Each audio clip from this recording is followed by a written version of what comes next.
Electral bonds को बंद करना सही है या गलत है दोस्तों।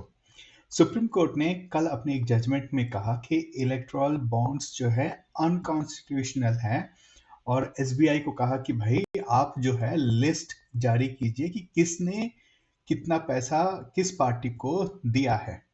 ठीक है दोस्तों। तो इस पे तो देखिए, सबसे पहले ये जो सेकंड पार्ट है जजमेंट का, जिसमें कि उन्होंने सुप्रीम कोर्ट ने कहा है कि एसबीआई अपने डिटेल्स दे कि किसने किसको कितना डोनेशन दिया है या फिर कितने इलेक्ट्रॉल बॉन्ड्स खरीदे हैं। ठीक है दोस्तों।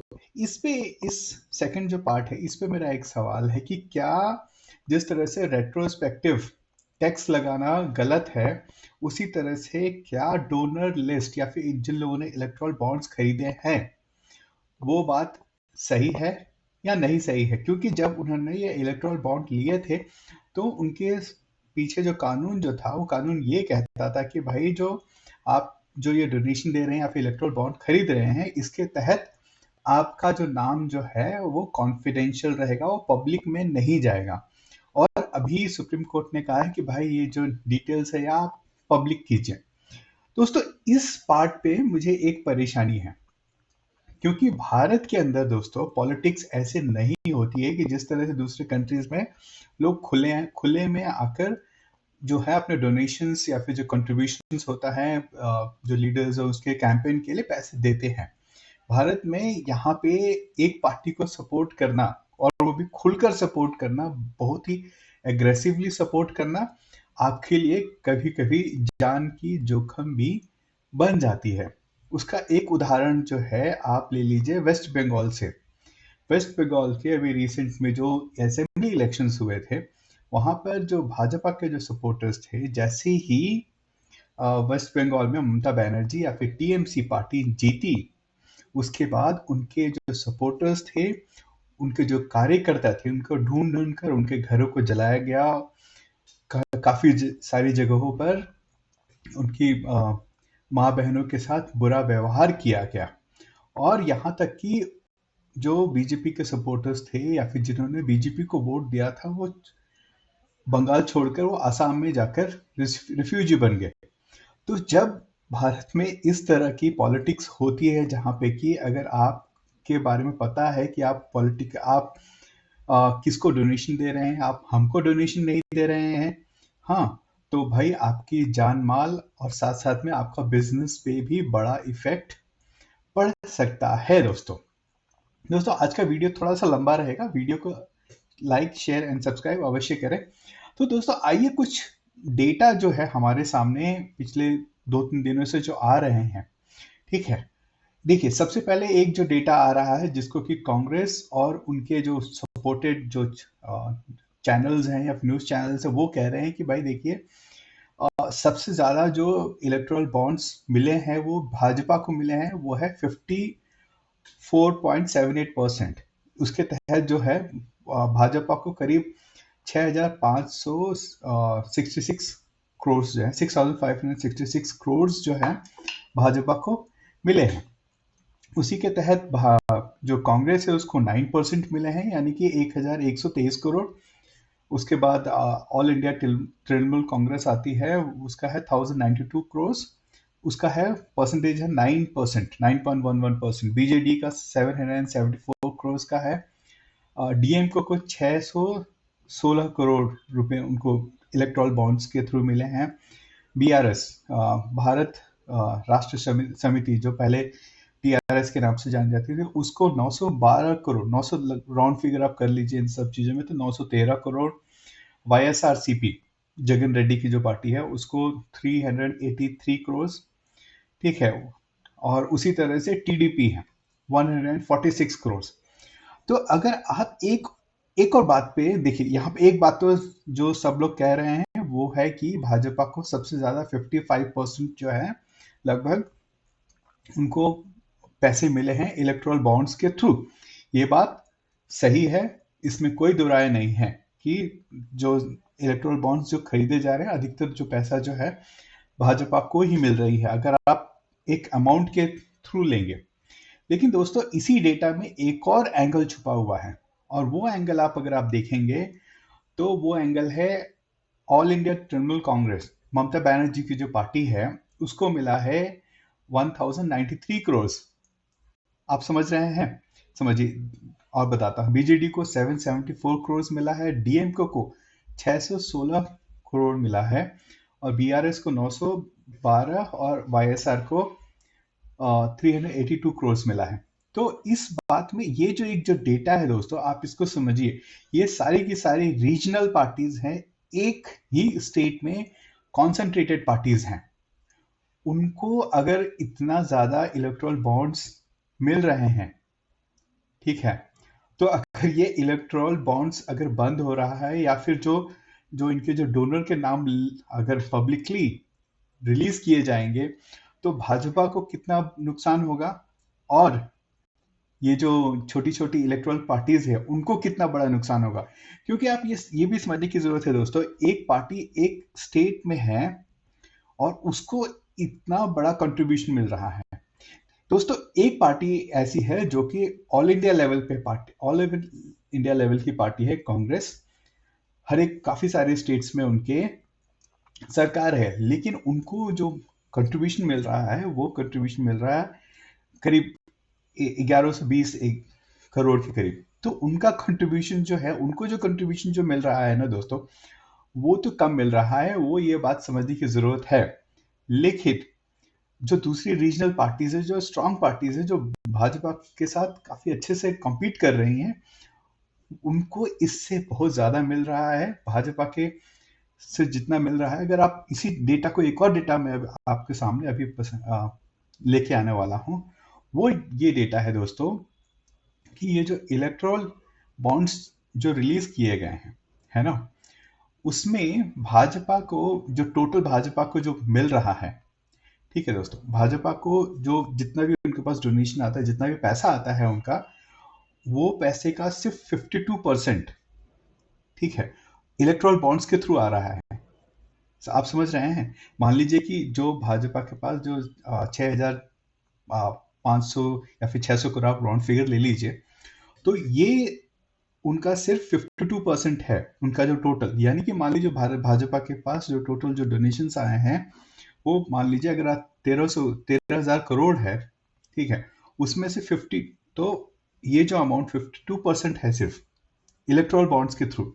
लेकिन यही इन केस अगर हम कांग्रेस की बात करें, तो 63% इलेक्ट्रोल बॉन्ड्स के थ्रू आ रहा है।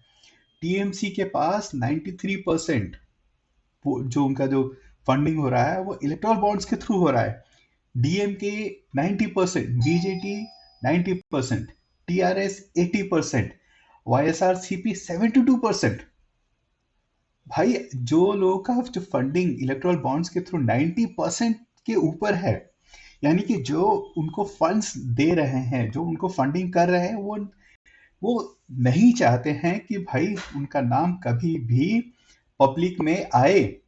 और अगर आता है तो ये बताइए कि जब पूरे देश में भाजपा की लहर चल रही है, तो कौन ऐसा बिजनेसमैन या फिर कौन ऐसा व्यक्ति होगा जो पब्लिकली कहे, ठीक है, खासकर बिजनेसमैन की बात करते हैं, कि वो पब्लिकली कहे कि हाँ भाई, मैं भाजपा के विरुद्ध हूं और आपको, मैं टीएमसी को फंडिंग करूंगा, या फिर मैं डीएमके को फंडिंग करूंगा।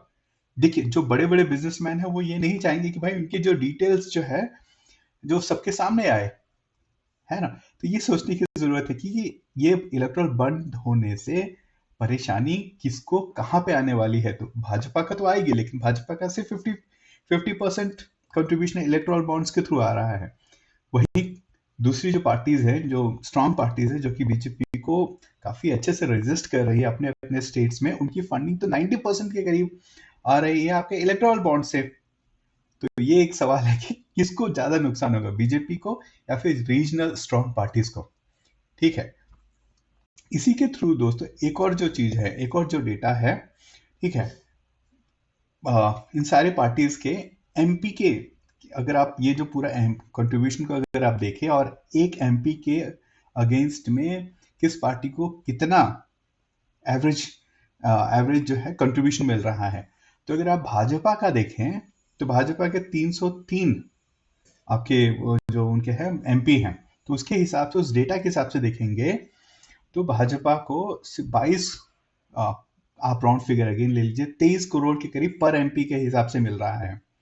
ठीक है। उसी तरह से अगर आप कांग्रेस को ले लेंगे तो कांग्रेस को 24 करोड़। अब आती है बड़ी पार्टियां, ठीक है, अब आती है strong regional parties. All India Trinamool Congress को 50 करोड़ मिल रहे हैं पर एमपी सीट पर, जो कि वो आपकी बंगाल में, या बंगाल में 42 सीटें हैं। बीजू जनता दल 64 करोड़ मिल रहे हैं। ठीक है। डीएमके उसको मिल रहे हैं 26 करोड़। भारतीय राष्ट्र समिति, टीआरएस और बीआरएस आप बोलिए, उसको सबसे ज्यादा पर एमपी के हिसाब से मिल रहे हैं, वो है 114 करोड़। आप समझ रहे हैं?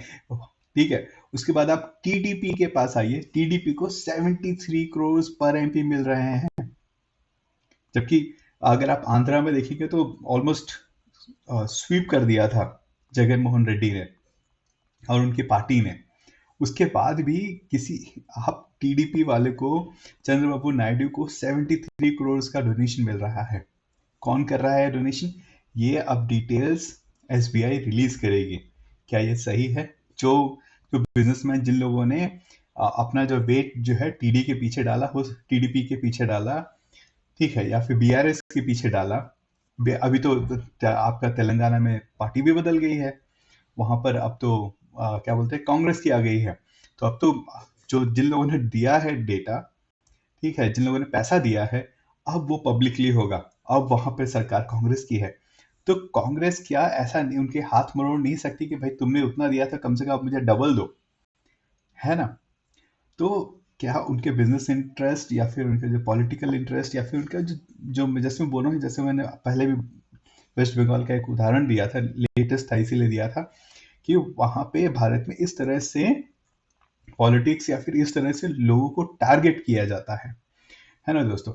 तो मेरा खाली ये कहना था कि क्या इलेक्टोरल बॉन्ड्स जो थे उसके पीछे इनके इसको बंद करने के लिए या फिर इसको अनकॉन्स्टिट्यूशनल डिक्लेयर करने के पीछे कोई ऐसा रास्ता नहीं था जो कि क्या बोलते हैं, इलेक्शन कमीशन, गवर्नमेंट या फिर जो सुप्रीम कोर्ट है, ये मिलकर बैठकर या फिर जो पॉलिटिकल पार्टी से मिलकर बैठकर एक ऐसा रास्ता निकालें जिससे कि सभी को फायदा हो। लोग जो लोग डोनेशन दे रहे हैं, जो इलेक्ट्रल बॉन्ड्स खरीद रहे हैं, उनके बिजनेस या फिर उनके जान माल पर भी खतरा ना हो, ऐसा कुछ रास्ता करना चाहिए था। देखिए बड़े बड़े जो बिजनेसमैन जो टाटा बिरला, वो अगर उनके डिटेल्स अगर निकल भी जाते हैं तो वो तो वो लोग जो है वो सबको क्या बोलते हैं, बैलेंस करके चलते हैं। तो उन्होंने मान लिया उसकी 400 करोड़ भाजपा को दिया तो 100 करोड़ 200 करोड़ कांग्रेस को भी दे देंगे। क्या बोलते हैं, टीएमसी वाले हैं, ममता बनर्जी को भी चलिए आप भी 50 करोड़ ले लीजिए, तो वो लोग तो बड़े लोग हैं, वो लोग मैनेज कर लेंगे। लेकिन एक छोटा बिजनेसमैन जो है वो अगर दिखाता है कि हाँ भाई मैं 5 करोड़ 6 करोड़ रुपए जो है भाजपा को दे रहा हूँ और 10 करोड़ और मैं 10 लाख भी कांग्रेस को नहीं दे रहा हूँ, तो यहाँ पे वो बेचारा वो तो फंस जाएगा, है ना?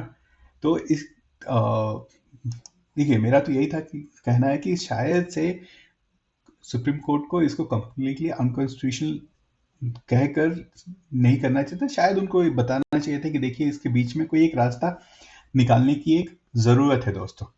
मैं तो यही सोचता हूँ कि कहीं ना कोई एक ऐसा बीच का रास्ता निकालना चाहिए जिससे कि जो भी नई पॉलिटिकल पार्टीज भी आ रही हैं, आएंगी, ठीक है, उनको भी फंडिंग मिलने में किसी भी तरह की परेशानी नहीं होनी चाहिए। तो दोस्तों मेरा तो यही ख्याल था। मैंने डेटा आपके सामने रखा है इस बार, और डेटा काफ़ी हद तक काफ़ी सारी चीज़ें बताता है।